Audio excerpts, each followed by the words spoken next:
सुप्रभात बच्चों। आज हम कक्षा 6 के इतिहास विषय का पाठ 2 आरंभिक मानव की खोज में का पहला प्रकरण प्रारंभिक मानव वे इधर उधर क्यों घूमते थे, इसके बारे में पढ़ेंगे। तो चलिए करते हैं पाठ को शुरू। आरंभिक मानव की खोज में। तुषार की रेल यात्रा। तुषार अपने एक रिश्तेदार की शादी में दिल्ली से चेन्नई जा रहा था। रेल में उसे खिड़की वाली सीट मिल गई, जहां से वह बाहर का नज़ारा देखने में मग्न हो गया। तेज़ दौड़ती गाड़ी से उसने देखा कि पेड़ पौधे, घर, खेत खलियान बड़ी तेज़ी से पीछे की ओर छूटते चले जा रहे थे। तभी उसके चाचा ने उसके कंधे पर हाथ रखकर कहा, पता है, लोगों ने मात्र 150 वर्ष पहले रेल से यात्रा करनी शुरू की थी। बस तो इसके कुछ दशक बाद आई। तुषार सोचने लगा कि जब लोगों के पास आने जाने के लिए तेज़ रफ्तार वाली सवारियां नहीं थी, तो क्या वे यात्रा ही नहीं करते थे? क्या वे अपनी सारी ज़िंदगी एक ही जगह पर बिता दिया करते थे? नहीं, ऐसी बात नहीं थी। यानी कि लोग तब यात्रा करते थे। तो आरंभिक मानव वे इधर से उधर क्यों घूमते थे? हम उन लोगों के बारे में जानते हैं जो इस उपमहाद्वीप में 20 लाख साल पहले रहा करते थे, और आज हम उन्हें आखेटक या खाद्य संग्राहक के नाम से जानते हैं। आपको याद होगा बच्चों कि हमने अध्याय 1 में भी आखेटक और खाद्य संग्राहक के बारे में पढ़ा था कि भोजन का इंतजाम करने की विधि के आधार पर उन्हें इस नाम से पुकारा जाता है। आमतौर पर खाने के लिए वे लोग जंगली जानवरों का शिकार करते थे, मछलियाँ और चिड़िया पकड़ते थे, फल, मूल, दाने, पौधे, पत्तियाँ, अंडे इकट्ठे किया करते थे। हमारे उपमहाद्वीप जैसे गर्म देशों में पेड़ पौधों की अनगिनत प्रजातियाँ मिलती हैं। इसीलिए पेड़ पौधों से मिलने वाले खाद्य पदार्थ भोजन के अत्यंत महत्वपूर्ण स्रोत थे। इसके बाद देखिए कि लेकिन यह सब कर पाना बिल्कुल आसान नहीं था। ऐसे कई जानवर हैं जो हमसे ज़्यादा तेज भाग सकते हैं, और बहुत से जानवर हमसे ज़्यादा ताकतवर भी होते हैं। तो जानवरों के शिकार, चिड़िया या मछलियाँ पकड़ने के लिए बड़ा सतर्क होना पड़ता है। इसके साथ साथ जागरूक और तेज भी होना पड़ता है। पेड़ पौधों से खाना जुटाने के लिए यह जानना जरूरी होता है कि कौन से पेड़ पौधे खाने योग्य होते हैं, क्योंकि कई तरह के पौधे विषैले भी होते हैं। साथ ही फलों के पकने के समय की जानकारी भी जरूरी होती है। तो इस तरह से देखो कि जो आखेटक और खाद्य संग्राहक होते हैं वो लोग जंगल के बारे में, पेड़ पौधों के बारे में, जानवरों के बारे में और मौसम के बारे में, इन सब की उन्हें ज्ञान होता है। इसके बाद देखिए कि यहाँ एक प्रश्न है कि ऐसे समुदाय में रहने वाले बच्चों के ज्ञान और गुणों का वर्णन करो। जैसे अभी हमने देखा कि जो जंगलों में रहते हैं आखेटक और शिकारी, ऐसे समुदायों के व्यक्तियों को, उनके बच्चों को, उनको सबको वो जंगल का ज्ञान होता है, जंगली पेड़ पौधों का, औषधियों का और जानवरों का, कि कौन सा जानवर है वो तेज़ भागेगा, किस मौसम में कौन से फल उगेंगे, कौन से पौधे उगेंगे, कौन से पौधे जहरीले हैं, कौन से खाने लायक हैं। तो इन सब चीज़ों के लिए वो बड़े ही सतर्क होते हैं, जागरूक होते हैं और बहुत ही तेज़ होते हैं। तो इसके बाद देखिए कि एक प्रश्न और है, क्या तुम में भी ऐसे गुण और ज्ञान हैं? हाँ, हम ऐसे कह सकते हैं कि इतने तो नहीं है, लेकिन इनसे कुछ कम ज्ञान ज़रूर है। जैसे आज भी हमें पता है, जैसे तुलसी के बारे में कि तुलसी एक औषधीय पौधा है, नीम के बारे में हमें पता है। ऐसे ही हमें गुलाब के पौधे के बारे में पता है कि वह उसके जो फूल हैं वो खाने लायक होते हैं। तो इस तरह से हमें भी कुछ कुछ, हम ये कह सकते हैं कि हमें भी कुछ कुछ पौधों के बारे में ज्ञान है। तो आखेटक और खाद्य संग्राहक समुदायों के लोगों के एक जगह से दूसरी जगह पर घूमते रहने के पीछे कम से कम 4 कारण हो सकते हैं, जिसमें से पहला कारण है कि अगर वे एक ही जगह पर ज़्यादा दिनों तक रहते तो आसपास के पौधों, फलों और जानवरों को खाकर समाप्त कर देते थे। इसीलिए और भोजन की तलाश में इन्हें दूसरी जगहों पर जाना पड़ता था। दूसरा कारण यह है कि जानवर अपने शिकार के लिए या फिर हिरन और मवेशी अपना चारा ढूंढने के लिए एक जगह से दूसरी जगह जाया करते हैं। इसीलिए जानवरों का शिकार करने वाले लोग भी इनके पीछे पीछे जाया करते होंगे। और तीसरा कारण यह है कि पेड़ों और पौधों में फल फूल अलग अलग मौसम में आते हैं, इसीलिए लोग उनकी तलाश में उपयुक्त मौसम के अनुसार अन्य इलाकों में घूमते होंगे। इसके बाद चौथा कारण है कि पानी के बिना किसी भी प्राणी या पेड़ पौधे का जीवित रहना संभव नहीं होता और पानी झीलों, झरनों और नदियों में ही मिलता है। यद्यपि कई नदियाँ और झीलों का पानी कभी नहीं सूखता, लेकिन कुछ झीलों और नदियों में पानी बारिश के बाद ही मिल पाता है। इसीलिए ऐसी झीलों और नदियों के किनारे बसे लोगों को सूखे मौसम में पानी की तलाश में इधर उधर जाना पड़ता होगा। इसके अलावा लोग अपने नाते रिश्तेदारों या मित्रों से मिलने भी जाया करते होंगे। यहाँ यह स्मरण रखना जरूरी है कि ये सभी लोग पैदल यात्रा किया करते थे, क्योंकि उस समय कोई भी ऐसे तेज़ सवारियाँ नहीं होती थी। अब देखिए कि यहाँ कुछ प्रश्न हैं कि तुम स्कूल कैसे जाते हो। अब देखिए, आपने देखा होगा कि अपने विद्यालय में कुछ बच्चे हैं वो पैदल आते हैं, कुछ साइकिल पर आते हैं। तो इस तरह से मानो कि आप भी साइकिल से जाते हो। तुम्हें अपने घर से स्कूल पैदल आने में कितना समय लगता है। मान लेते हैं कि अगर आप पैदल आ रहे हैं तो हमें कम से कम 10 मिनट लगते हैं, और अगर तुम बस या साइकिल से जाओ तो स्कूल पहुंचने में कितना समय लगेगा। तो अगर हम साइकिल से जा रहे हैं तो हमें स्कूल पहुंचने में 3 मिनट या 4 मिनट ही लगेंगे। तो आरंभिक मानव के बारे में जानकारी कैसे मिलती है। पुरातत्वविदों को कुछ ऐसी वस्तुएं मिली हैं जिनका निर्माण और उपयोग आखेटक, खाद्य संग्राहक किया करते थे। तो देखो बच्चों, यहाँ एक शब्द है पुरातत्वविद।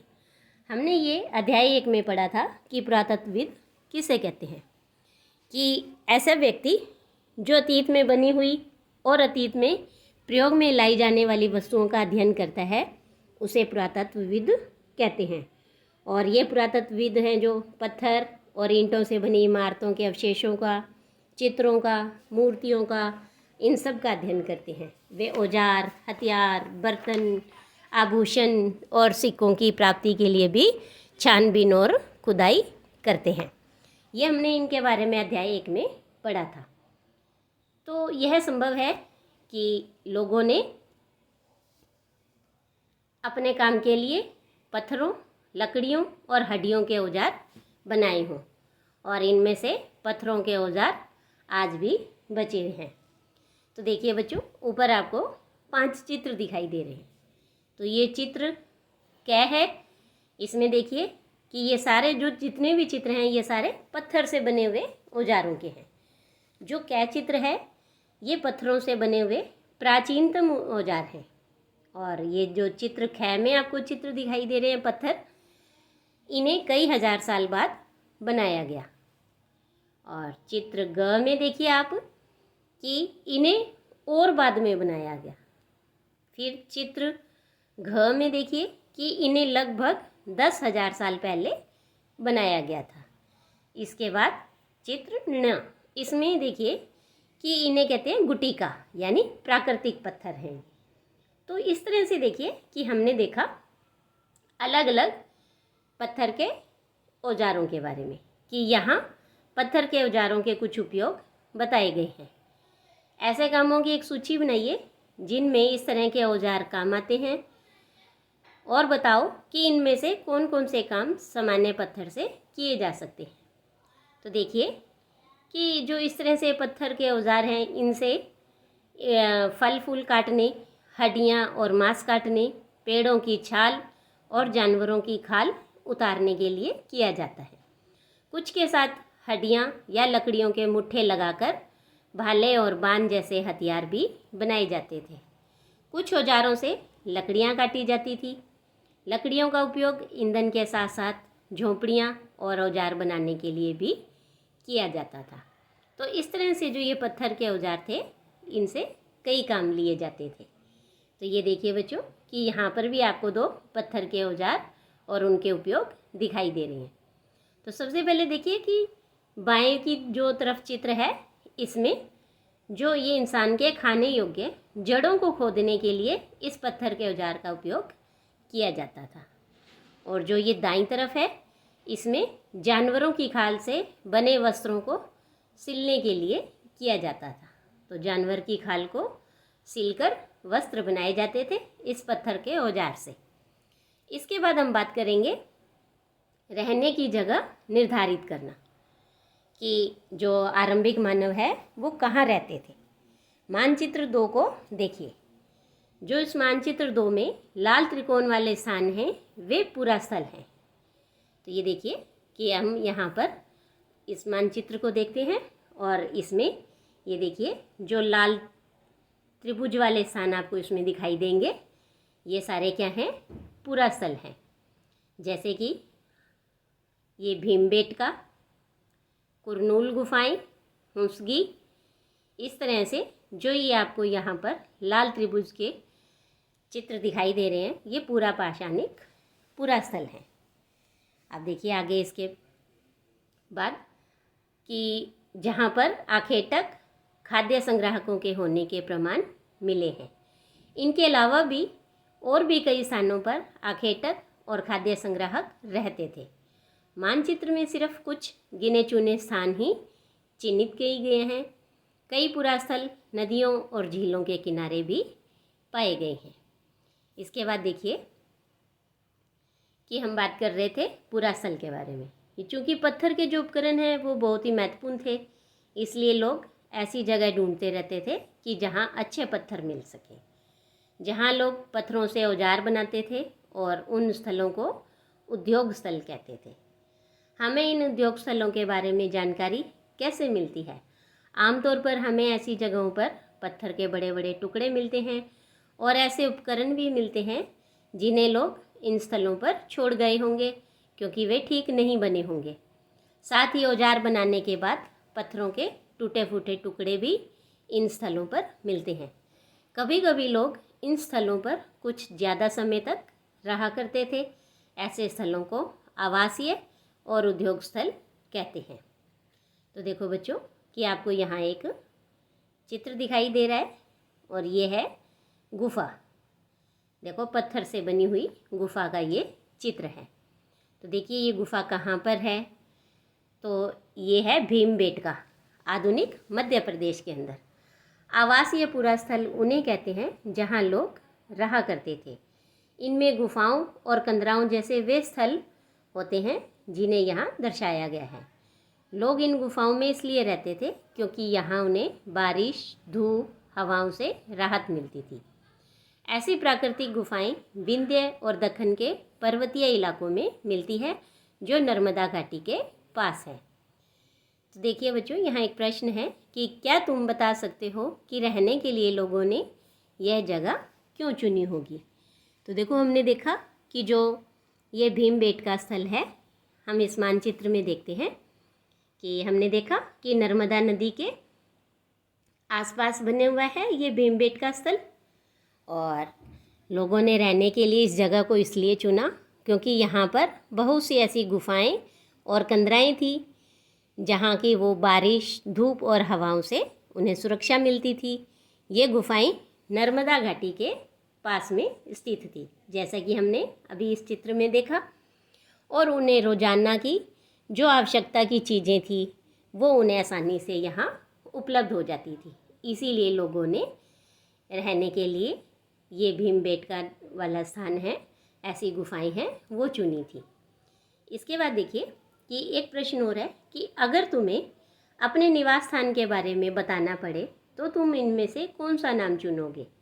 कि आवास, उद्योग स्थल, आवासीय और उद्योग स्थल या फिर अन्य। तो देखिए बच्चों कि हम इनमें से आवास का नाम चुनेंगे, क्योंकि जो हमारा घर है उसे ही हम आवास कहते हैं। अब देखिए कि पूरा स्थल क्या होता है। जैसे हमने देखा कि कई लाल रंग के त्रिभुज थे और उन्हें हमने पूरा स्थल का नाम दिया। तो इन्हें पूरा स्थल किसे कहते हैं? पूरा स्थल उस स्थान को कहते हैं जहां औजार, बर्तन और इमारतों जैसी वस्तुओं के अवशेष मिलते हैं। ऐसी वस्तुओं का निर्माण लोगों ने अपने काम के लिए किया था और बाद में वे उन्हें वहीं छोड़ गए। ये ज़मीन के ऊपर, अंदर, कभी कभी समुद्र और नदी के तल में भी पाए जाते हैं। इन पुरास्थलों के बारे में हम आगे के अध्यायों में पढ़ेंगे। इसके बाद देखिए कि पाषाण औजारों का निर्माण, कि इन जो ये पत्थर के औजार हैं इनको कैसे बनाया जाता था। तो इन पाषाण उपकरणों को प्राय 2 तरीक़ों से बनाया जाता था।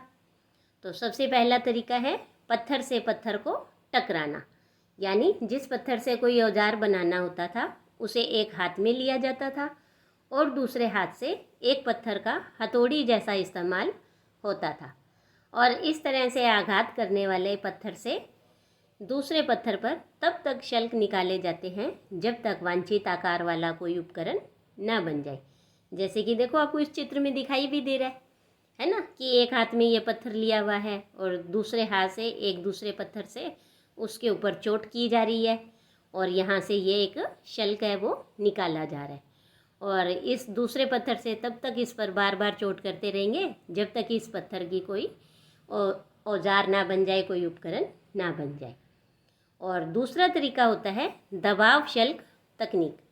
इसमें क्रोड को एक स्थिर सतह पर टिकाया जाता है और इस क्रोड पर हड्डी या पत्थर रखकर उस पर हथौड़ी नुमा पत्थर से शल्क निकाले जाते हैं, जिससे वांछित उपकरण बनाए जाते हैं। इसके बाद देखिए कि आग की खोज।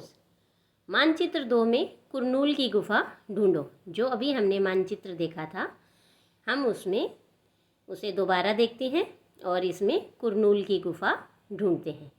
तो ये देखिए, ये रही दक्षिण की तरफ कुरनूल गुफा, ये यहाँ पर कृष्णा नदी के आसपास में है कुरनूल गुफा।